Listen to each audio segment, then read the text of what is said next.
করি নাই, শুরু তো হবে, নতুন করে শুরু করবো তো অফকোর্স। আপনাদেরকে ছাড়া হবে না, কারণ কি আপনারা দেশদ্রোহী রাজনীতিবিদ, আপনারা এদেশের মানুষের বিরুদ্ধে অবস্থান নিয়েছেন, দেশের মানুষের 22 কোটি মানুষের স্বার্থের বিরুদ্ধে অবস্থান নিয়েছেন বিদেশি এজেন্ট গুলা। কোনো রেসপেক্ট দেখাবো না আপনাদের প্রতি, বলে রাখছি। সম্মানী যারা আছে রেসপেক্ট করবই। জীবনে শুনবেন না বেগম খালেদা জিয়ার বিপক্ষে একটা শব্দ আমার, এই জীবনেও না, জীবনেও না, বলবো না।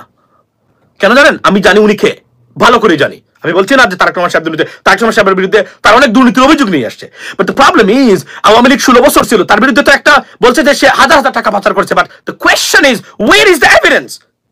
You are able to provide any evidence যে উনি করেছে। আমি মনে, যেহেতু আপনারা এই শেখ হাসিনার মতো দুর্বৃত্ত ক্ষমতা থাকার পরও একটা এভিডেন্স আপনি প্রডিউস করতে পারেন নাই, সে দুর্নীতি করেছে, আমি তাকে ধরে নিয়েছি সে দুর্নীতি করে নাই, দ্যাটস ইট।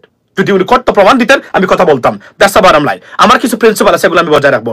আমি শেখ হাসিনার বাবাকে নিয়ে জীবনে কথা বলি নাই, আমি প্রেসিডেন্ট জিয়া রহমান সাহেবকে নিয়ে জীবনে কথা বলি নাই, আমি বেগম খালেদা জিয়াকে নিয়ে জীবনে কথা বলি নাই। আমি বলবো এটা আমার প্রিন্সিপাল, এটা আপনি পছন্দ করলে করেন, না করলে নাই, আই ডোন্ট কেয়ার। সো সারা জীবন এই এতটা বছর ধরে নন স্টপ শেখ হাসিনাকে নিয়ে সমালোচনা করেছি, বা ওনার বাবাকে নিয়ে একটা খারাপ শব্দ আমি আমার জীবনে বলি নাই। এটা কেউ দেখাতে পারবেন না। একটা খারাপ শব্দ দেখাইতে পারলে 1 লক্ষ টাকা পুরস্কার প্রতি শব্দ অনুযায়ী। Sorry to I have to tell you that. By the way, এখন আমি আপনাদেরকে বলতে চাই যে আমাদের দেশে বর্তমানে যা হচ্ছে, এবং আমি সরকারকে হুঁশিয়ার করে দিচ্ছি, আপনাদেরকে, সরকার যারা আছেন, এমপি প্রার্থীর যোগ্যতা ব্যাচেলর ডিগ্রি নিচে করে নির্বাচন যদি আপনারা করতে চান, আমি doctor Yunus sir, please resign right now. If you can't do the reforms and conduct the much needed reforms, please resign. If not, if you want to do that, stay right there, fight back and rule these political parties. মনে রাখবেন, আপনি শাসন করতে হবে, আপনি শাসন করতে জানেন না ডক্টর মোহাম্মদ ইউনূস। আপনি যেভাবে মনে করেছেন এভাবে পারবেন না দেশকে ঠিক করতে। It's a kingdom of animals, political animals. They're not politicians. These are the kingdom of pure political animals. এখানে আপনি দায়িত্ব নিয়েছেন, আপনাকে শাসন করতে হবে, রুল করতে হবে এদেরকে। যদি রুল করতে না পারেন আপনি এখানে টিকতে পারবেন না। এরা, আর আপনি ফেল করলে এদেশ ফেল করবে ফর এভার। মনে রাখবেন, ভারত বসে আছে এবং চ্যালেঞ্জ নিয়েছে, তারা কিভাবে বাংলাদেশ স্টেবল থাকে তারা দেখে নিবে। আপনি কি মনে করেন কতটা ডেঞ্জারাস এন্ড রেকলেস, কতটা বিবেকহীন, কতটা হেট করে বাংলাদেশকে তারা, আপনারা এখন পর্যন্ত বুঝতে পারেন নাই?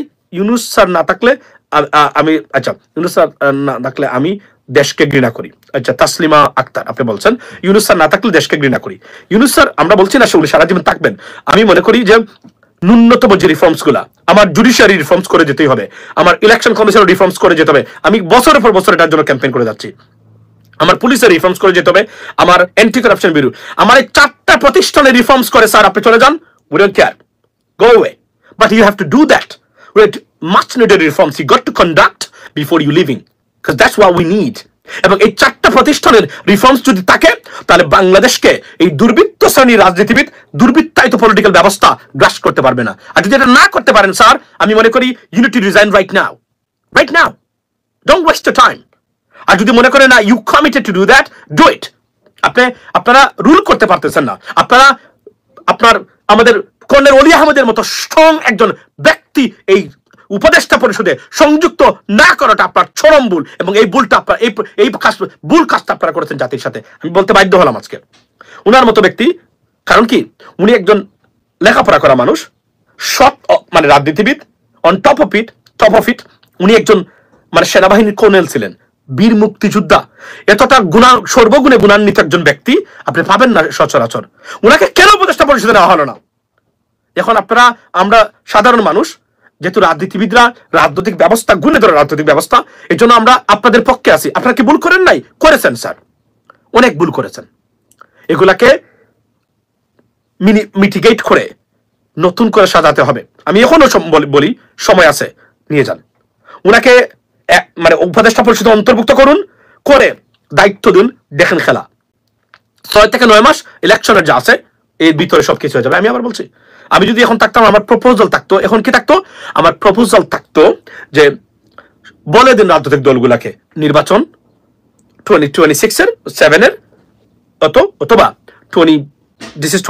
26-এর অথবা 27-এর জানুয়ারিতে নির্বাচন হবে, fix a date and publish it and tell them, you guys prepare right now, prepare yourself, give us the manifesto and your candidates list, and let's the people of Bangladesh, I mean, scrutinize it. That's the bottom line. And in the meantime, we are conducting the much needed reforms and the judicial process for those alleged committed crimes against humanity. So we're going to do that. And in the meantime, you take your preparation. That's it. That's the bottom line. It's not a big deal. In the meantime, আমরা জানতে পারলাম কারা কি করবেন, manifesto দিলেন, প্রার্থীর list দিলেন, আমরা সেই লিস্ট অনুযায়ী আমরা জনগণ দেখলো কারা কোথায়। তবে আবার বলছি, অষ্টম শ্রেণী আর সপ্তম শ্রেণী পাস ম্যাট্রিক ফেল কোন প্রার্থী এমপি হিসেবে বাংলাদেশে যেখানেই থাকবেন আওয়াজ দিবেন। বলবেন না রাজনীতি করতে গেলে লেখাপড়া লাগে না। No, politics and education is a parallel game. Without education, you cannot be a politician, because it's not like মানে উঠে গেলাম, আমার বাবা আলেম ছিলেন, আমিও আলেম হয়ে গেছি, পীর ছিলেন, আমিও পীর হয়ে গেছি, মানে গায়েবী কিছু পেয়ে গেছি। That's not this game. This is a completely different game. So without education, you wouldn't be able to know what is politics, right? How to manage state affairs, right? What is legislative procedures, constitutional procedure, constitutional rights, amendments, how to deal with the foreign countries, something like that. You have to understand that. আমরা এমন MP আর কখনোই চাই না যে MP চেয়ারে গিয়ে বসবে বা মন্ত্রী চেয়ারে বসবে আর সচিবরা গুড়ি উড়িয়ে মানে রাষ্ট্র পরিচালনা করবে। নো, এটা বিদেশে হয় না। বিদেশে যারা সেক্রেটারি হয়, they are more educated than their I mean subordinate officers or something like that. So that's what we need right now. This much needed change got to be placed and brought in our system, ladies and gentlemen. That's what we have to fight for. Otherwise আমরা আবার fail করব। আমি আবার বলি, talk about BNP leader Salauddin. Well, অনেকে বলছেন উনি royal agent. We didn't even know that. But উনি কিছু বক্তব্য দেন যেগুলা আমি মনে করি অনেক সংযত সুন্দর করে আর উপস্থাপন করতে পারেন। ধরেন বিএনপির একটা ভুল ছিল, ভয়ঙ্কর ভুল কোনটা ধরেন আমি জানি না, কারা এই ডিসিশনগুলো নেন। নারায়ণগঞ্জের জাকির খান ছাত্রদলের এক নেতা, উনি জেলে ছিলেন, জেল থেকে বের হয়েছেন, অনেকগুলা মার্ডারের আসামি। উনি ধরে নিলাম উনি হয়তো মিথ্যা মামলা খেয়েছে অনেকগুলা। উনাকে বাইরে নিয়ে এসে যেভাবে বিএনপি এটাকে স্পটলাইট করেছে, ইট ওয়াজ রং, কমপ্লিটলি রং। তাকে you should keep him out of the media or spotlight. But আপনারা কি করে প্রতিদিন তাকে উপস্থাপন করেন, কি দেখান, বিরক্ত লাগে এগুলা, বুঝছেন? এগুলা মানুষ খুবই ক্ষুব্ধ এবং ব্যথিত এবং রাগান্বিত হয়েছে এগুলা দেখার পরে। এগুলো বিএনপির বিপক্ষেই যাচ্ছে। তো এই সাধারণ আমি যদি বলি যে কমন সেন্স বা সেন্সিবিলিটি যদি না থাকে, তাহলে রাষ্ট্র কিভাবে পরিচালিত হবে আমি জানি না। আচ্ছা, গেল একটা। সেকেন্ড থিং হলো, আপনি বলছেন যে last 53 years why we don't have 20 embassy of Europe. কোনো শিক্ষিত স্মার্ট যোগ্য রাজনীতিবিদ নাই আমাদের সিলেট বিভাগের বর্তমানে। কোনো শিক্ষিত এবং রাজনৈতিক যোগ্য রাজনৈতিক ব্যক্তিত্ব নাই তো। আমাদের সাইফুর রহমান সাহেব ছিলেন, আমাদের এস.এম. কিবরিয়া সাহেব ছিলেন, নাই তো, এখন কেউ নাই। কে আছে আমাদের বলেন? মানে লেখাপড়া করা মানুষ আছে, কিন্তু রাজনীতিবিদ যে who understands politics can lead, none. Shamim উসমানের ডুপ্লিকেট। ওয়েল, আমি এটা বলছি না ভাই, তবে আমি এতটুকু বলতে চাই, আমার কাছে খুব বিরক্ত লাগে প্রতিদিন দেখি উনারে ওই যে কি ধরনের একটা উদ্ভট কিছু আপনার ভিডিও ক্লিপস মার্কেটে আসে। এগুলো কে সারে, কেন সারে? এগুলো তো বিএনপির বিপক্ষে যাচ্ছে, টু বি অনেস্ট। আচ্ছা, আমাদের সিলেটের কোনো লেখাপড়া করা মানুষ নাই, রাজনীতিবিদ নাই বর্তমানে। যারা আছেন তারা কে আমি জানি না, এক একজনের কথাবার্তা বলেন এবং এদের কমন সেন্স কতটুকু আছে সেটাও আমরা জানি না। তবে আমি আপনাদেরকে এতটুকু বলতে চাই, লেডিস এন্ড জেন্টলম্যান, ভাই এবার বিএনপিকে টাইট করতে হবে। আপনি বলছেন না ভাই এবার বিএনপিকে টাইট করতে হবে। দেখুন, পররাষ্ট্রমন্ত্রী আব্দুস সামাদ, বিএনপিকে টাইট করার ব্যাপার না, ব্যাপার হলো যে আমি বিএনপির কাছ থেকে যেটা আশা করি সেটা কি, সেটা আশা করি যে সরকার একটা ডেট দিয়ে দিক, আর in the mean time BNP তারা প্রসেস করবেন। এবং একটা জিনিস বুঝতে হবে, যোগ্য মানুষকে, আমি বিএনপির একজন নির্বাহী কমিটির সদস্যের কথা বলি, উনি 8ম শ্রেণী পাস। বিএনপির মতো রাজনৈতিক দলের নির্বাহী কমিটির সদস্য 8ম শ্রেণী পাস কিভাবে হয়? শাইম, এসে শাইম। কেন হয়েছে? নিশ্চয় কেউ টাকা পয়সা খেয়ে তাকে কমিটিতে অন্তর্ভুক্ত করেছে, না হলে উনি কিভাবে, উনি অন্য জায়গায় পেতে পারে। বাট এখন আপনি বলবেন যে অনেক ত্যাগী নেতা হলেই তো আর সব পজিশন আপনি বসাতে পারবেন না, কারণ এটার একটা যোগ্যতা লাগে, রাইট? আচ্ছা, আলুর ভাই সিলেট 6 অনেক জ্ঞানী বঞ্চিত ভোট দিবেন। উনি আমার ওকে, ওয়েলকাম টু আলুর ভাইকে, ওনার সাকসেস কামনা করি ইনশাল্লাহ। আচ্ছা, this time BNP needs to be tightened. না, আমি তো আবার বলছি, আমি খুবই বিরক্ত রাজনৈতিক ব্যবস্থার উপরে, খুবই ক্ষুব্ধ। তারা কি চান এখন প্রশ্ন হলো যে তারা কি বাইতু সে বলেছেন জিসের কাছ থেকে জুন আর কিভাবে দিবেন, ডিসেম্বর থেকে জুন আর কিভাবে দিবেন। আমি আপনাদেরকে বলি এখনো এটাকে আমি মনে করি যে রিনেগোসিয়েশন করে দিতে পারেন। এবং একটা যে মনে রাখবেন যে রাজনৈতিক দলগুলা খালি কোনো কিছু চাইলেই তো আমরা দিতে বাধ্য না, কারণ রাজনৈতিক দল যেগুলো আছে এরা তো দেশের মালিক না। দেশের মাসুম ভাই আপনি বুটে দাঁড়ান, আপনি বুটে দাঁড়াবেন, বুটে কিভাবে দাঁড়াবেন, এই রাজনৈতিক পরিবেশে কিভাবে বুটে দাঁড়াবেন আপনি? এই পরিবেশটাই তো আমরা চাই সৃষ্টি হোক, যেন ভালো মানুষ রাজনীতি করতে পারে, আমাদের মতো মানুষ যেতে পারে। আমরা তো নির্বাচন করব, মানুষকে বলবো যে আমাকে ভোট দিলে আপনার সন্তানের ভবিষ্যৎ টাকা পয়সা আমি চুরি করবো না, আমি এই গ্যারান্টি দিতে পারি। এবং আমি লেখাপড়া করা মানুষ, আমি জানি রাজনীতি কাকে বলে and what is the job and duties of an MP. So আমি যখন আমি সৎ, আমি বলবো যে আমি আপনার টাকা চুরি করবো না। এখন আমার যোগ্যতা যদি এটাই হয়, তো এখন আমি তো গিয়ে তো সারাদিন কি আপনার পায়ে পড়ে থাকবো না। আমি আপনাকে রিকোয়েস্ট করবো, I am a good person, good candidate, if you think that you need a good candidate, why don't you vote for me? That's my slogan. এখন ইয়েস, আমি জানাবো যে আমি ভালো মানুষ, আমি কাজ করতে চাই আপনাদের জন্য, এটা আমার দায়িত্ব হবে। কিন্তু আমি তো সারাদিন আপনার পিছনে পিছনে দৌড়াবো না আমার, কারণ এটাই বুঝতে হবে যে এটার জন্য আমি ক্রেজি হব না। ওয়াই? বিকজ কারণ আমার ব্যক্তিগত স্বার্থ কি, সম্মান, এমপি হওয়া, এটা অনেক বড় প্রাইডের ব্যাপার। কিন্তু এটা তো আমি আমার বাড়ি বানাবো না আপনার টাকা চুরি করে, আমি তো বিদেশের টাকা পাচার করবো না। সো আমি এটার জন্য ডেসপারেট হওয়ার তো আমার কিছু নাই, এটা হচ্ছে সবচেয়ে বড় জিনিস। এখন আপনি যদি মনে করেন যে আপনি এমপি হবেন, হয়ে আপনার 14 বংশকে আপনি উদ্ধার করে ফেলবেন, কারণ এখানে আপনার মানে টাকা চুরির নাম্বার 1 খাত, দিস ইজ আ প্রবলেম। এবং এই ক্ষেত্রে ক্যাম্পেইন ফাইন্যান্স থেকে শুরু করে এগুলার রিফর্মস দরকার। নির্বাচন কমিশনের ক্যাম্পেইন ফাইন্যান্স, একজন প্রার্থী কত টাকা মানে সে স্পেন্ড করবে, কোথা থেকে তার টাকার উৎসটা, কে কে টাকা দিয়েছে, এগুলো যদি ধরতে না পারেন, এটা সে কোনোদিন নিরপেক্ষ নির্বাচন হবে না, এটা হবে না। এবং এটা করাটা কোনো ব্যাপারই না। এবং রাজনৈতিক দল কখন কি চায় এর মানে না যে রাজনৈতিক দলের কথা আমাদের শুনতে হবে। মনে রাখবেন 85% বাংলাদেশের জনগণ রাজনৈতিক দল কি বলো, they don't even care about that. That's the bottom line. আপনি পারলে কিছু করেন, কি করবেন আপনি? সরকার হটলাইনে যেতে হবে, হার্ড লাইনে যান, দেখেন এরা মাঠে টিকবে না, কারণ জনগণ আপনার পক্ষে আছে, এটা আমি বারবার বলছি। কিন্তু তারা তো প্রয়োগ করতে পারতেছেন না, বর্তমান সরকার তারা শাসন করতে পারতেছেন না। আমি শোষণের কথা বলছি না, শাসন করতে পারতেছেন না, যা আপনারা 92% মানে জনগণ বাংলাদেশের আপনাদেরকে দায়িত্ব দিয়েছে, আপনারা পারতেছেন না, because you are not politician. That's a problem. You are scared of many things. এই ভদ্রলোক যদি দায়িত্বেন, উনি স্কেয়ার হতেন না। কেন হতেন না? তার রাজনীতিক একটা কলিজা আছে, উনি জানেন এভাবে কিভাবে কি করতে হয়। এটা অনেক উপদেষ্টা নাই, তারা জীবনে দেখেন নাই 10 জন মানুষ সমালোচনা করলে কিভাবে কি করতে হয়, এটা তারা জানেন না। এটা জানেন না যে পিনাকিতে একটা ভিডিও বানালে, মিথ্যা বাইলেস বা একটা ভিডিও বানালে এটা উত্তর কিভাবে দিতে হবে, নাম ধরে উত্তর দেওয়া লাগে না, উত্তর দেওয়ার বিভিন্ন প্রসেস আছে, এটাও তারা দিতে পারেন না। তারা আপনার কি হয়ে যায়, এই যে এক ধরনের কি বলে এটাকে, মানে এক ধরনের মানসিকভাবে ভেঙে পড়ে, ভেঙে স্বাভাবিকভাবে পড়বে। কারণ এই মানুষগুলা সোশ্যাল মিডিয়া মানে বা মিডিয়া ক্রিটিসিজম ফেস জীবনে কখনো তারা করেন নাই। This is the biggest problem. এই জন্যই তারা মানে খুব মানে ভেঙে পড়েন তারা যখন কোনো কিছু হয়। Let's go to gym. Oh ভাই, I'm going to Wayne right now. Let's go. As soon as I finish, I'm going to Wayne. Come. I'm ready, by the way. আমি এটা পরে যেমনিতে যেতাম, বাট আপনি অফার করেছেন, let's go. So ladies and gentlemen, আমি আপনাদেরকে আজকে বলি, যে দলই করেন না কেন, প্লিজ দল দাস দলকানা হবেন না। দিস ইজ একমাত্র সময় দেশটাকে রক্ষা করা। যদি আপনি চান আপনার সন্তান একজন কৃষকের সন্তান এমপি হবে, রাজনীতি করবে, দেশকে সার্ভ করবে, তাহলে এই যায় সময় এই রিফর্মসের জন্য কাজ করুন।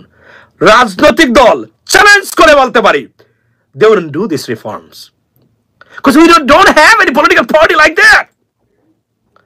We don't have. আমাদের একটা রাজনৈতিক দল নাই যারা মনে করে আমাদের কেন একটা প্রতিষ্ঠান নাই আজ পর্যন্ত, মানে রাষ্ট্রীয় প্রতিষ্ঠান, মানে গণতান্ত্রিক প্রতিষ্ঠান, জনগণের প্রতিষ্ঠান। আমি আজকে 6-7 বছর ধরে এই স্লোগান দিচ্ছি, where is our institution? There is no institution for the people. This all the institution that we pay for that, serving the politicians, corrupted politicians and dynasty, not to the people of Bangladesh. This is a problem, ladies and gentlemen. We have to bring back our institutions, and we got to engage our institutions, political institutions, for the people of Bangladesh. That's what we have to do. This is the job of Dr. Muhammad Yunus sir. You got to do this. আমি আবার বলছি, if you can't do that, sir, you got to resign right now. If you committed, no, জনগণ আমার উপর আস্থা রেখেছে, failure হওয়া যাবে না, move on.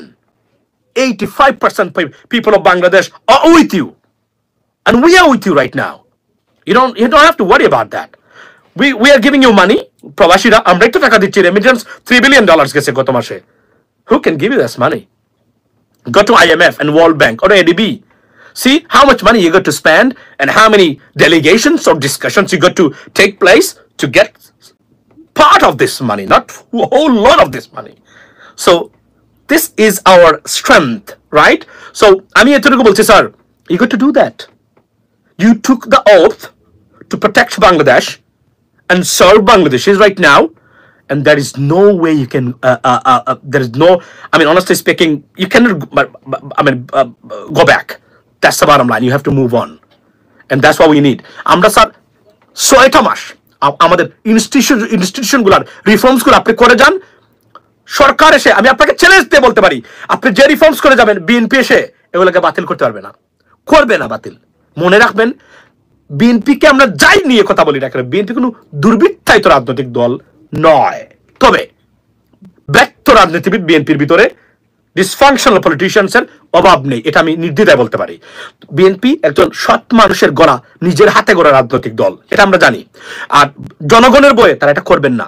মনে রাখবেন, জনগণ এখন আওয়ামী লীগের মানে অধীনে থাকা জনগণ নয়, এরা অনেক সাহসী, মুখ করে এখন প্রতিবাদ করে। এদের আর গুণের ভয় নাই, খুনের ভয় নাই, এরা এখন যে কোন ধরনের প্রতিবাদ করতে জানে। ডক্টর মোহাম্মদ ইউনূস যদি আজকে মানুষকে আহ্বান করেন, আমি আপনাদেরকে বলছি, রাস্তায় নামুন, বাংলাদেশের রাস্তা জায়গা দিতে পারবে না, আমি চ্যালেঞ্জ দিয়ে বলতে পারি এখনো। ওয়াই? বিকজ বাংলাদেশের মানুষ দেখে ডক্টর মোহাম্মদ ইউনূস মন্দের মধ্যে ভালো, an alternative for the moment right now. আপনি বাংলাদেশের মানুষ দ্রব্যমূল্য যে এনজয় করেছে আবার রমজানে, 20 বছরের ভিতরে নাকি এমন মানে শান্তিতে জিনিসপত্র কিনে খেতে পারে না এই মানুষ। কেন পারলো না আওয়ামী লীগ? বিকজ অফ এই যে লুটপাটকারী চুর রাজনীতিবিদের কারণে। আমি আবার বলছি, 80% রাজনীতিবিদ চুর বাংলাদেশের। এরা দুর্নীতিগ্রস্ত, এরা অযোগ্য, অপদার্থ, এরা রাজনীতি করার কোনো অধিকার নেই। এবং এই যায় সময়, যারা বাংলাদেশের সাধারণ জনগণ যারা আছেন, আমি আপনাদেরকে বলি, যদি চান এই দেশটাকে, আপনি চান আপনার সন্তান ভবিষ্যতে এই দেশের এমপি হবে, মন্ত্রী হবে, নেতৃত্ব দেবে, এই দেশটাকে তার নিজের মতো গড়বে, শান্তিতে বসবাস করবে, this is a time right now, wake up. এই রিফর্মসকে সমর্থন দেন, আমরা রিফর্মস গুলো চাই। বিএনপি দেখেন, অনেকগুলোর মধ্যে যদি বিএনপি ক্ষমতা আসে, তারপরে দেখবেন এই রিফর্মসে কতটা কাজ করে বিএনপি শাসন আমলে, ইনশাল্লাহ। এই জন্য বলছি, সমর্থন করুন, wake up, protest whatever, if you need to protest, do it, because this is the high time to do something, act. If you fail to act right now, you'll never be able to act for your country. That's the bottom line. আর একটা বার যদি আওয়ামী লীগ এবং ভারত এই দেশকে নিতে পারে, যে mistake তারা করেছে, they will never make the same mistake again. মনে রাখবেন, এর একটা সুপিরিয়র পার্টি, দল, গোয়েন্দা সংস্থা, তারা কখনোই আর আপনাদের হাতে এই দল দেবে না, এই সরকার মানে দেশের ক্ষমতা তার কখনোই দিবে না। So be careful ladies and gentleman, let's move on, get together. আমরা কিছুই চাই না, আমরা বিএনপি ক্ষমতায় আসুক, নট এ প্রবলেম, জামাত ক্ষমতায় আসুক, নট এ প্রবলেম, আমি বলছি। বাট মাচ নিডেড রিফর্মস, যেগুলা জুডিশিয়ারি রিফর্মস, ইলেকশন কমিশনের রিফর্মস, পুলিশের রিফর্মস, অ্যান্টি কারাপশন বিউরো রিফর্মসটা আমরা much needed, we have to have that, there is no alternative right now. Ishraq Hossain ভালো না খারাপ আপনি বলছেন, দেখুন, একজন মুক্তিযোদ্ধার সন্তান, লেখাপড়া করেছে উনি, এবং একজন ভালো পরিবারের মানুষ। উনি একটা কিসের জন্য, ওই যে আজকে শুনলাম উনি নাকি মানে জাজকে ভয় দেখাইছে, মানে চেম্বার ছাড়তে পারবেন না যদি রায় না দেন। আমার পক্ষে খুবই দুর্ভাগ্যজনক, খুবই দুর্ভাগ্যজনক। তার ইশরাকের মেয়র হওয়ার যোগ্যতা আছে তার, কারণ ইয়ং, আমার মনে হয় না সে টাকা পয়সা লুটপাট করবে, কিন্তু এইটা তাকে কে নামিয়ে দিয়েছে এখানে, কে বলেছে এগুলা করার জন্য? মানুষের দেখেন ঢাকার আজকে দেখুন জনগণ খুব ধিক্কার দিচ্ছে তাকে, বলছে যে ঢাকা শহর সে বন্ধ করে দিয়েছে। এটা কি ইশরাকের পক্ষে গেছে না বিপক্ষে গেছে? আমি বিএনপির নেতৃবৃন্দ এবং ইশরাক ভাই, আপনাকে এটা ইভালুয়েট করার জন্য অনুরোধ করে গেলাম আমার লাইভের শেষে। Ladies and gentleman, to the end, it's already late, I got to gym, Mahbub ভাই ইজ ওয়েটিং ফর মি। আমরা কিছু চাই না, শুধু রিফর্মসটা হোক, বিএনপি আসুক, যে দলই আসুক, আমি পরবর্তী খেলা দেখবেন কিভাবে হয়। বাট ন্যূনতম রিফর্ম যদি না হয় তাহলে এটা অমার্জনীয় অপরাধ হয়ে যাবে। ডক্টর মোহাম্মদ ইউনূস স্যার, আপনাকে বলছি, আপনি যদি রিফর্মস আমরা না দিতে পারেন, আপনাকে চলে যেতে হবে কালকে।